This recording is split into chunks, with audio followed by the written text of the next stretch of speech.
Hello students. In the previous video we have seen about bond parameters and we have defined some of the terms and we have seen the factors that are affecting these bond parameters. In today's video we are going to see polarity of bonds and also about resonance. So first, before we move into the polarity of bonds, let's have a recall on electronegativity and let's see what is meant by polar and non-polar covalent bonds.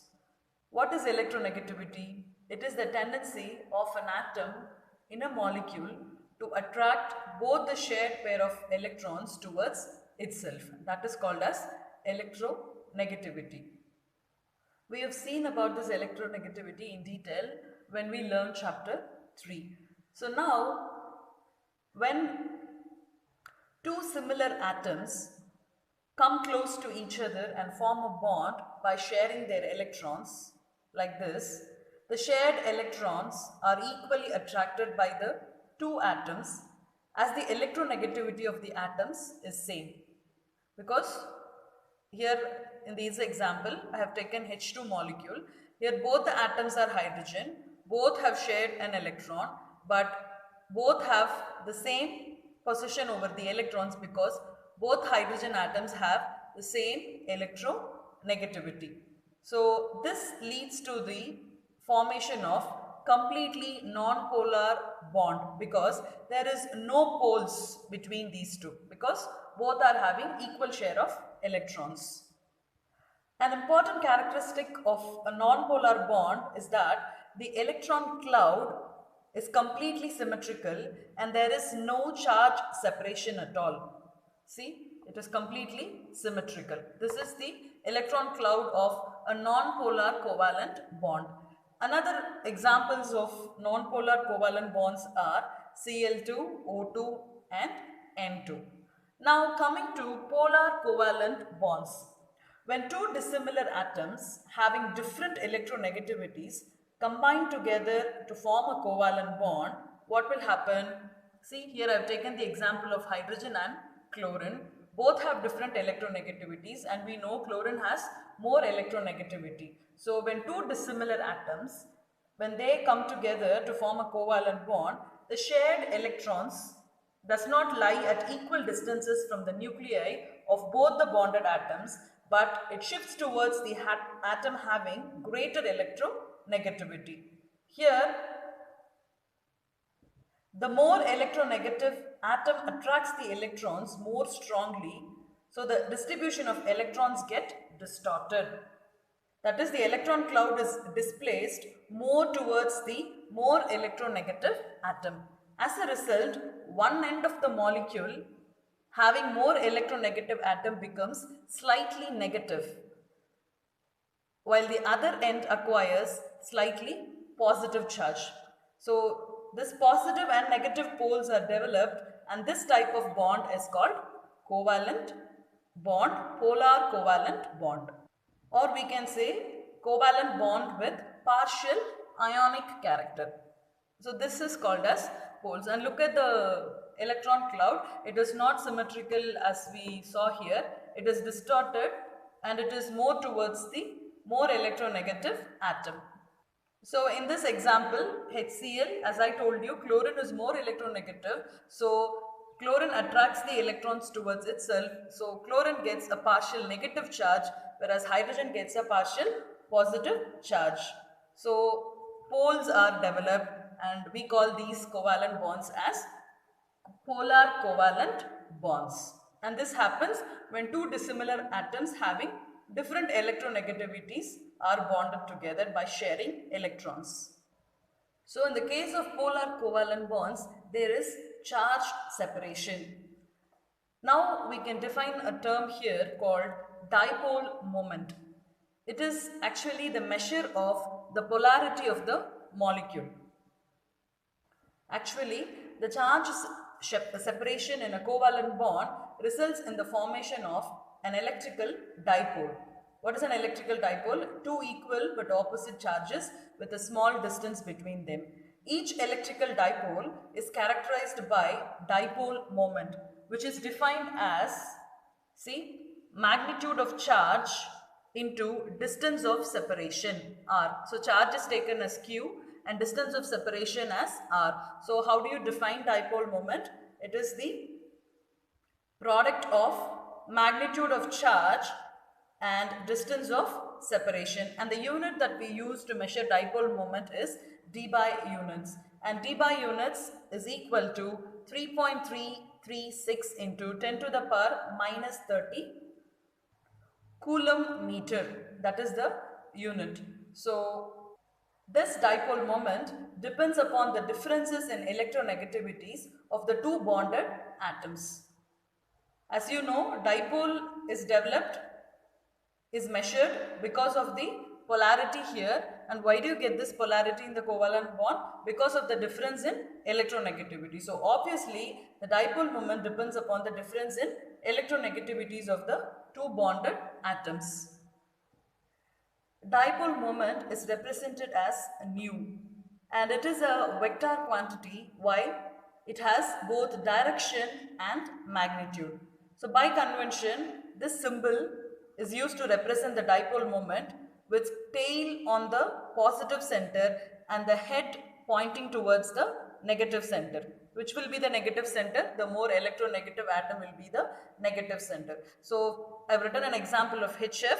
The dipole moment of HF can be represented as H bond F and an arrow where the head is pointed towards the negative part and the tail towards the positive part. You would have learned in physics about forces. You can add and subtract forces. Just like forces, dipole moment vectors can be added and subtracted. So by doing so, the overall dipole moment of a molecule can be calculated. Now let's see some examples. First, I have taken the example of H2O molecule. H2O is a non-linear molecule, which means it has a bent shape and it is a diatomic molecule. Sorry, polyatomic molecule. Each HO bond is a polar covalent bond and has a dipole moment. See, this HO is polar and has a dipole moment. Same way, this HO is polar and has a dipole moment. Why do they have dipole moment? Because oxygen bonded to hydrogen is more electronegative. So obviously there is polarity in this bond. Although the dipole moment of both the bonds are equal in magnitude, but due to their non-linear shape, they do not cancel each other. So the net dipole moment is given in this direction and it has a value which is equal to 6.17 into 10 to the power minus 30 coulomb meter. So they don't cancel each other. So this is bond dipole, this is resultant dipole moment. Let's take one more example, BeF2. It is a linear triatomic molecule. Each BeF is polar. Why? Because F is more electronegative. So this is the direction of the dipole moment. Since it is linear, what will happen? The dipole moments of both these will cancel each other. So the net dipole moment of BeF2 is 0. So nu is equal to 0 for BeF2. Same way, if you take BF3, boron trifluoride, due to its symmetrical planar structure, what will happen? All these dipole moments will cancel each other. So see, BF, this is polar, this is also polar and this is also polar because F is more electronegative than B. So this is the direction of this dipole moment and this is the direction and this is the direction. So sum of these two will be equal and opposite to this, so they cancel each other. So the net dipole moment will be equal to 0 for BF3. Few more examples I have written here which have the dipole moment to be 0. H2, CO2, CCl4 and CH4. For all this, the dipole moment value is equal to 0. Now let's see an interesting case of NH3 and NF3 molecule. Both NH3, this is NH3 and this is NF3. Both NH3 and NF3 has a pyramidal structure which is unsymmetrical, which makes the NH bonds unsymmetrical. Same way, the NF bond becomes unsymmetrical. Now the question is, here N is bonded with H. Here N is bonded with F. Now we know compared to hydrogen, fluorine is more electronegative. So we expect the dipole moment of NF3 to be greater than the dipole moment of NH3. But in reality, the dipole moment of NH3 is greater than the dipole moment of NF3. Now let's see why. Now look here, compared to hydrogen, nitrogen is more electronegative. So how do you represent the dipole moment of NH in this direction? See, towards this and towards this, and here we have lone pair of electrons. So the resultant dipole is in this direction. Now coming to this, here nitrogen and fluorine is more electronegative than nitrogen. So in the case of NF bond, where will be the direction of dipole moment? In this direction. But where will be the resultant dipole? In this direction, because the lone pair of electrons here. So this will be the direction of dipole moment. Now all these dipole moments are contributing to the resultant dipole moment, but these three are in the opposite direction.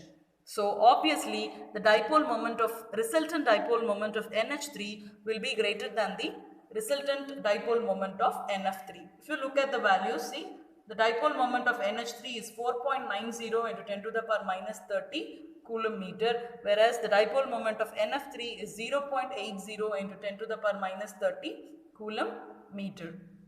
Here I have written few examples which have a definite dipole moment, which means their dipole moments are not zero. HF, HCl, HBr, HI, H2S, NH3, NF3 and CHCl3. So the question would be asked on this topic, like even though the electronegativity of fluorine is greater than hydrogen, why the dipole moment of NH3 is greater than NF3 molecule? So you should give an explanation by drawing these structures and show the dipole moment, and how in NH3 that all the dipole moments are contributing to the resultant dipole moment, and here how they are in the opposite direction. That's the reason why the dipole moment of NF3 is lesser than the dipole moment of NH3.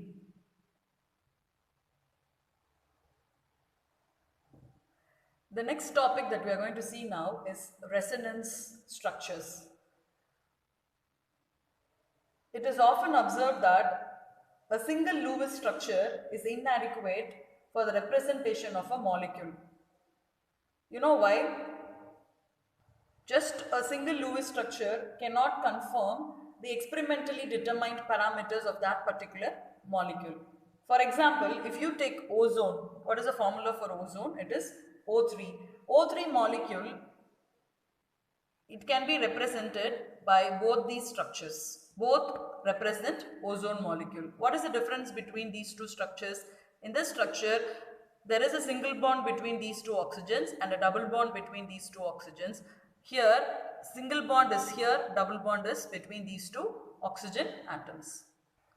In both the structures, we have oxygen-oxygen single bond and oxygen-oxygen double bond.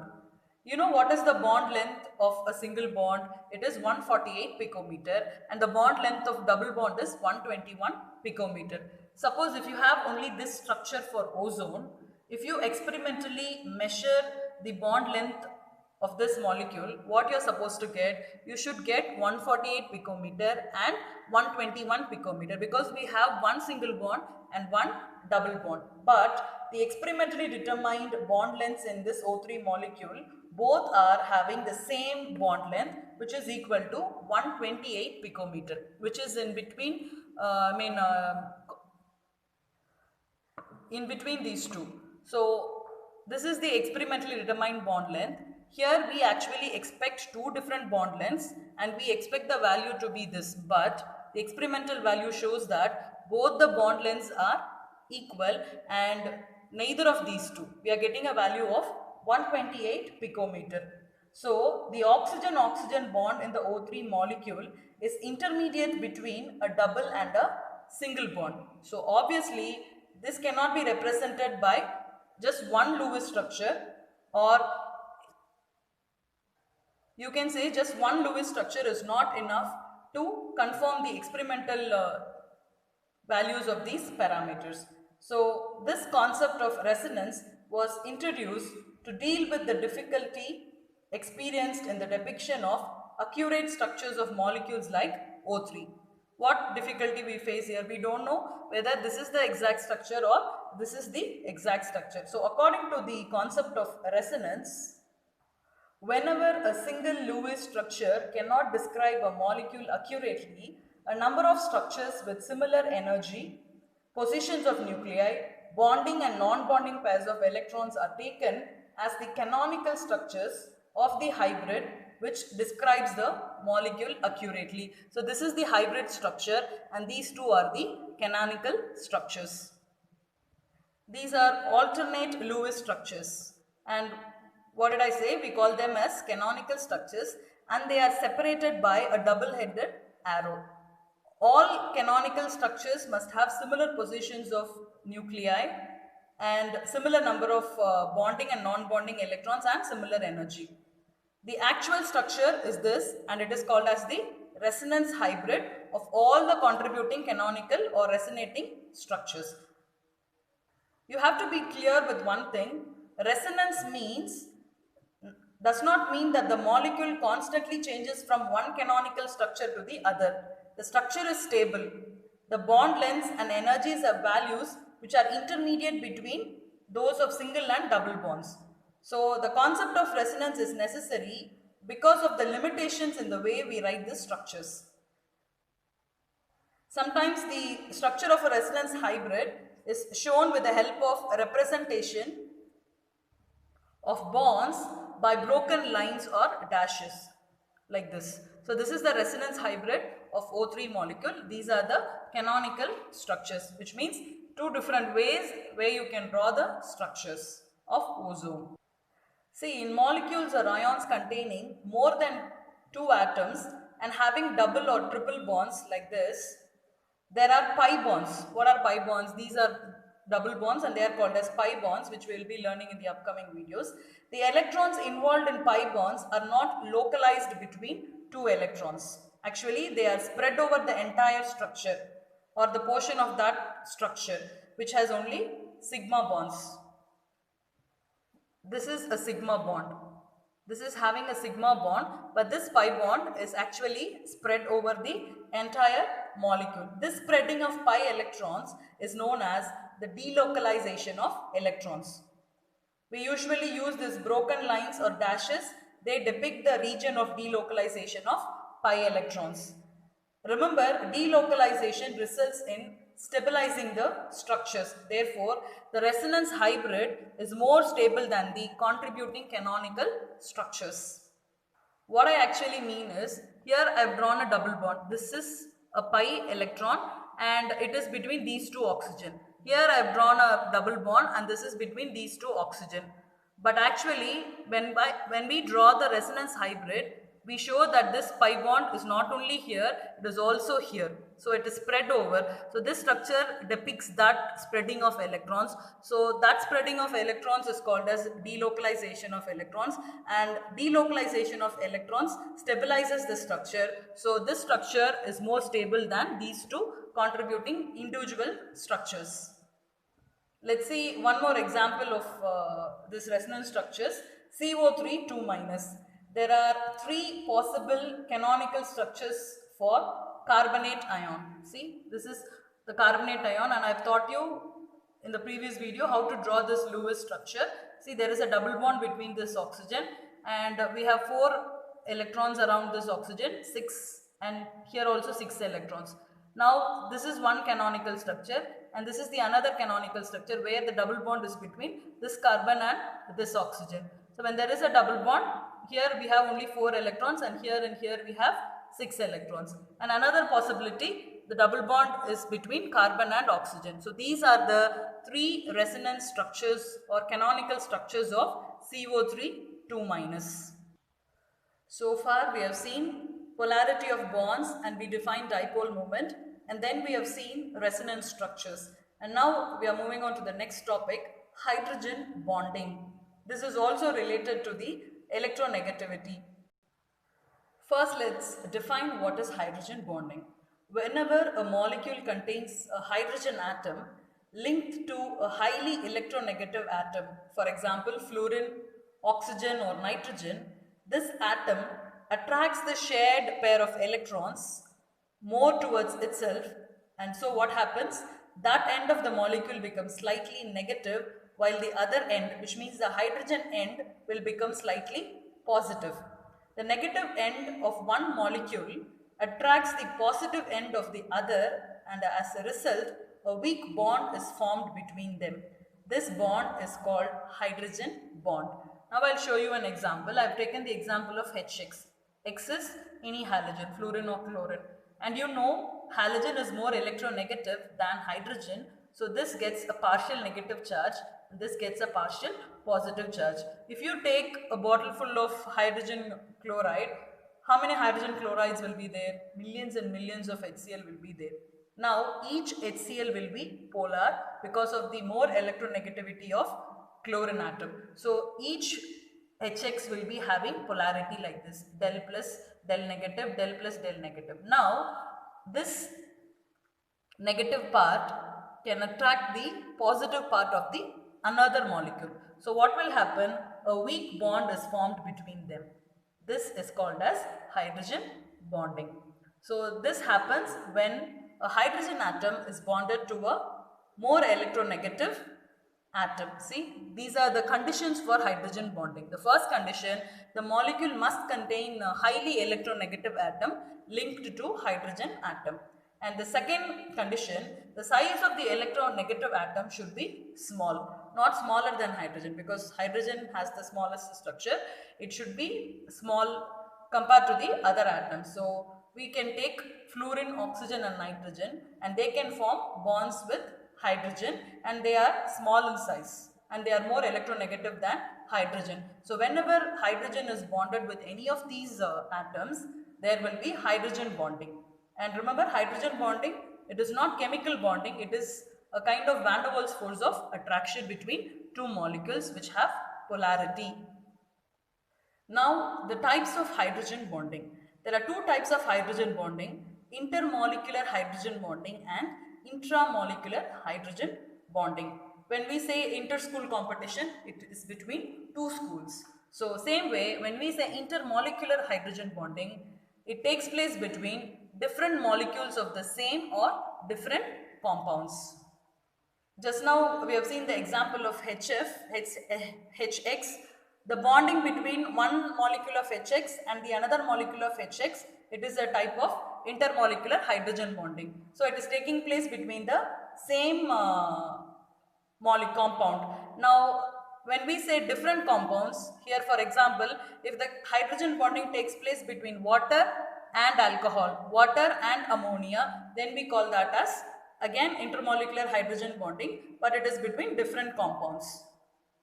The other type of hydrogen bonding is intramolecular hydrogen bonding. It takes place within a molecule itself.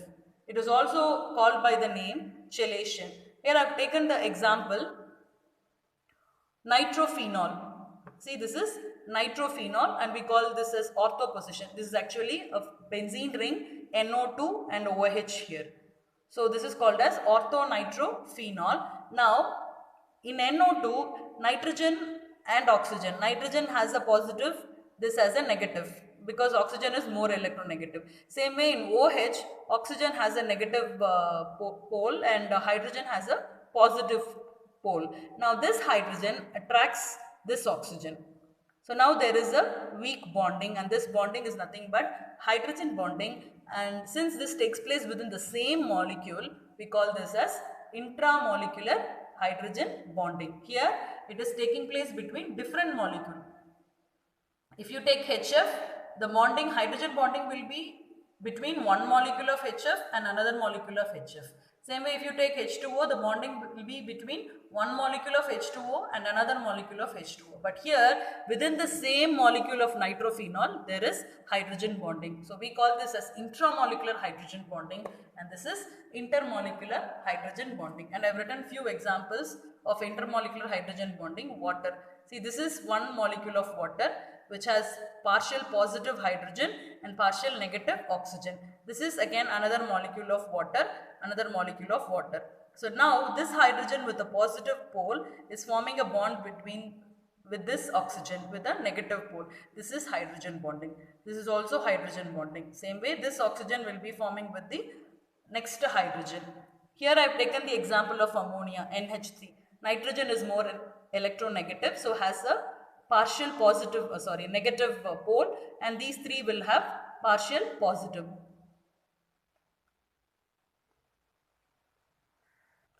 So the nitrogen with partial negative will form a bonding between the hydrogen of the another NH3 molecule with this hydrogen. So this is hydrogen bonding. This is again hydrogen bonding.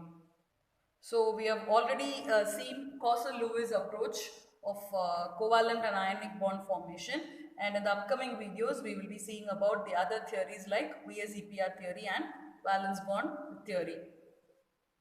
So before we move on to those main topics, be clear with all these miscellaneous topics and terms that we use when we talk about a bond. Thank you.